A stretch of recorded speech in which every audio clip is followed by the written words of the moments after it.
Welcome to study with बरखा। आज आपको बताऊंगी हिस्ट्री ऑफ ऑपरेटिंग सिस्टम।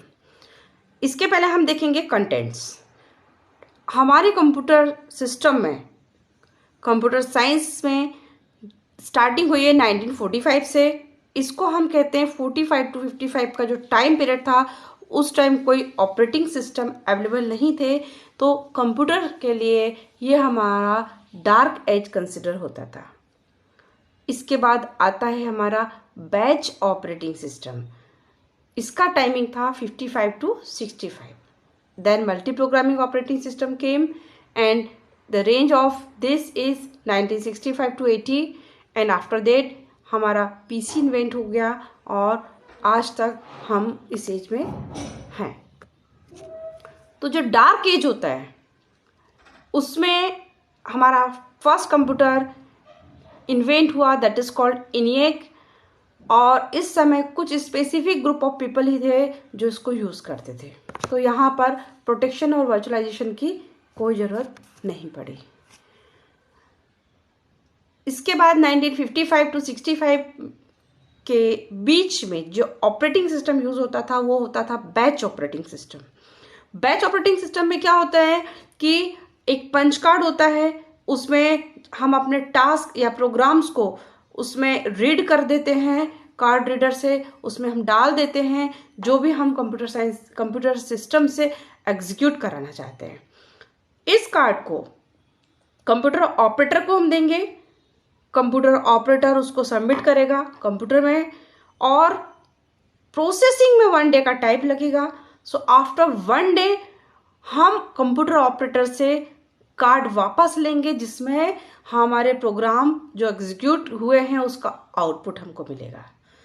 तो सबसे बड़ी प्रॉब्लम क्या है कि हमको 1 दिन के बाद आउटपुट मिल रहा है, 1 दिन के बाद पता चल रहा है कि हमारा प्रोग्राम एग्जीक्यूट हुआ है या नहीं है। हुआ है तो बहुत अच्छी बात है, और होने के बाद कुछ अगर एरर आई है तो नेक्स्ट डे फिर हम आएंगे और उसमें फिर उस एरर को करेक्ट करेंगे।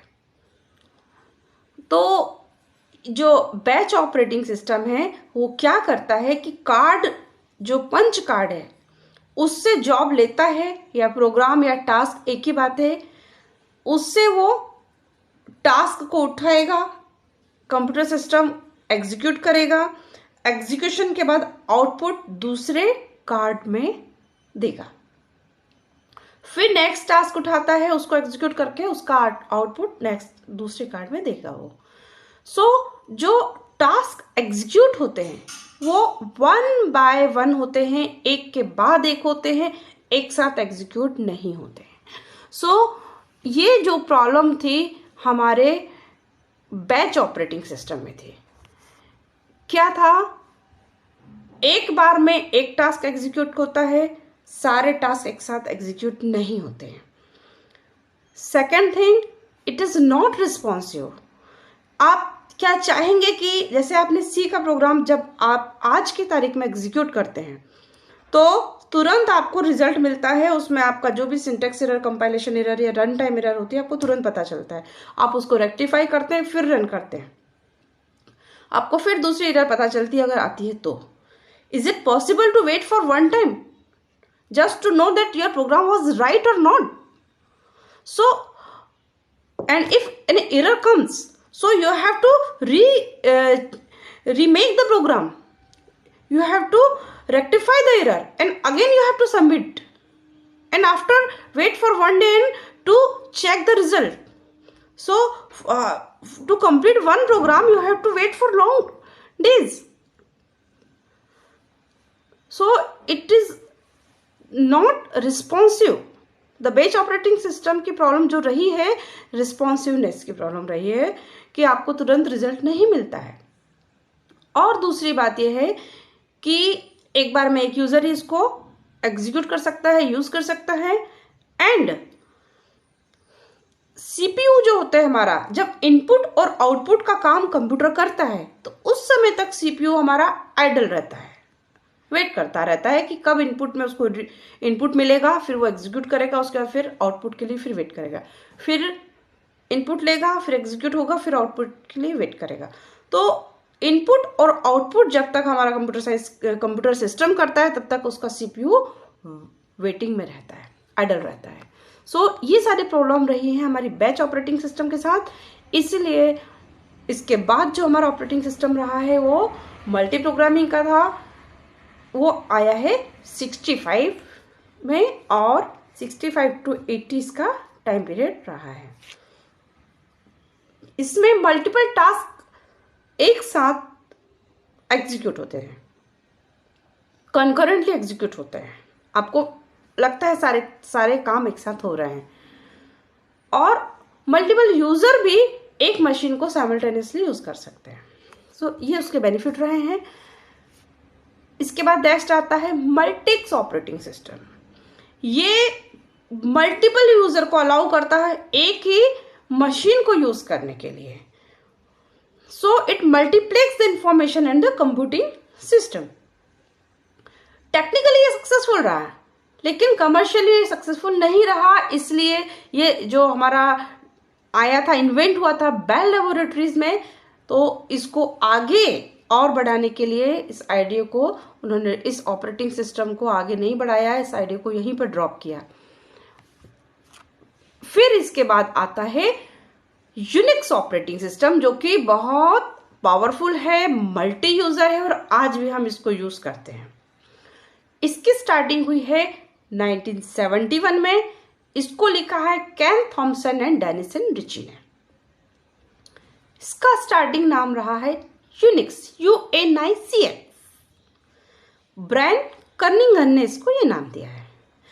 चूंकि पहले सी लैंग्वेज डेवलप नहीं हुई थी, तो ऑपरेटिंग सिस्टम को लिखने में बहुत मुश्किल होती थी, इसलिए सी लैंग्वेज डेवलप की रिची ने 1973 में, ताकि वो आसानी से इजीली अपने ऑपरेटिंग सिस्टम यूनिक्स को डेवलप कर सके, और उसके बाद फिर आगे और ऑपरेटिंग सिस्टम सी में लिखे गए।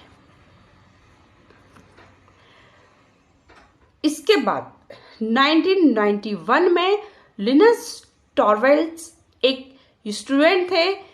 इन्होंने ऑपरेटिंग सिस्टम को लर्न करना चाहा, लेकिन उनके पास ओएस के कोड अवेलेबल नहीं थे, क्योंकि फ्रीली कोई अवेलेबल कोड्स उस समय नहीं हुआ करते थे। तो उन्होंने डिसाइड किया कि ये अपना ऑपरेटिंग सिस्टम खुद लिखेंगे, और इन्वेंट किया नया ऑपरेटिंग सिस्टम। इसका नाम दिया गया लिनक्स। उनके नाम लिनक्स के बेसिस पर ही उन्होंने इसका नाम लिनक्स रखा, और इसको उन्होंने फ्रीली अवेलेबल करवाया, ओपन सोर्स रखा, ताकि कोई और भी इसको ऐड करते, इसमें नया कुछ भी अमेंडमेंट कर सकता है। इसलिए इसको फ्रीली अवेलेबल रखा है, और इसलिए ये ऑपरेटिंग सिस्टम बहुत पॉपुलर है। आफ्टर दैट 1981 से अभी तक हमारा जो इरा चला आ रहा है वो पीसी का इरा है। हम लोग सभी लोग पर्सनल कंप्यूटर यूज करते हैं। तो उसके लिए जो पहला ऑपरेटिंग सिस्टम बनाया गया था वो था डॉस, और इसका नाम, इसको माइक्रोसॉफ्ट कंपनी ने परचेज किया, इसलिए इसका नाम रखा गया माइक्रोसॉफ्ट डॉस, MS डॉस। यह एक सिंगल यूजर ऑपरेटिंग सिस्टम था, और ये ऑपरेटिंग सिस्टम CUI था, कैरेक्टर यूजर इंटरफेस। मतलब इसमें आपको कमांड्स याद रखना पड़ता है। किसी भी कमांड को आपको ग्राफिकली अवेलेबल नहीं होती है, जैसे विंडोज में हम देखते हैं क्लिक करके उस कमांड को हमने रन कर दिया, किसी भी को भी। यहाँ आपको हर कमांड को लिखकर उसको टाइप करना पड़ता है, टाइप करके उसको रन किया जाता है, तो आपको मेमोराइज करना पड़ता है कमांड्स। आफ्टर दैट समय आया हमारा GUI का, ग्राफिकल यूजर इंटरफेस। सबसे पहले जेरोक्स पार्क ने बिल्ड किया पहला ऑपरेटिंग सिस्टम, जिसका एनवायरनमेंट था ग्राफिकल यूजर इंटरफेस। इसके बाद 83 में एप्पल कंप्यूटर्स आए, 84 में मैकिंटोश, एंड आफ्टर दैट 1985 में स्टार्ट हुआ हमारा विंडोज ऑपरेटिंग सिस्टम, जिसको हम आज भी यूज करते हैं। और ये बहुत अच्छा ऑपरेटिंग सिस्टम है, बहुत यूजर फ्रेंडली है, ग्राफिकल यूजर इंटरफेस है। हम डेली देखते हैं इसको, विंडो 7, विंडो 10 सब यूज करते हैं। आइकॉन पर क्लिक करके जो चाहे हम कमांड चला सकते हैं। बहुत आसान है इसको चलाना। आगे इसी तरह के वीडियोस देखने के लिए लाइक, सब्सक्राइब एंड शेयर करें। Thank you.